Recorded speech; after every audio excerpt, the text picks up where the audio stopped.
মুন্সিগঞ্জের সিরাজদিখানে 4 দিনব্যাপী ঈদ আনন্দ মেলার উদ্বোধন হয়েছে।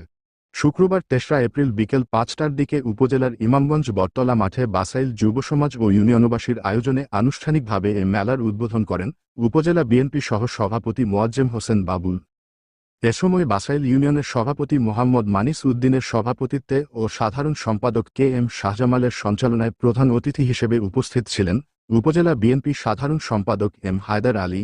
বিশেষ অতিথি ছিলেন উপজেলা বিএনপি সিনিয়র যুগ্ম সাধারণ সম্পাদক আতাউর রহমান, দপ্তর সম্পাদক ওহিদুল ইসলাম ওহিদ সহ সাংগঠনিক সম্পাদক মোহাম্মদ নজরুল ইসলাম ফরহাদ।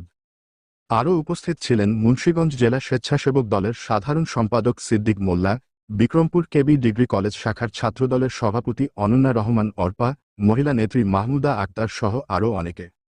গ্রামগঞ্জে সাধারণ মানুষের জন্য আনন্দ বিনোদনের তেমন ব্যবস্থা না থাকায় ঈদ আনন্দ মেলায় উপচে পড়া ভিড় দেখা যায়। প্রতিদিন বিকাল ৩টা থেকে শুরু হয়ে রাত ১২টা পর্যন্ত চলে এ মেলা।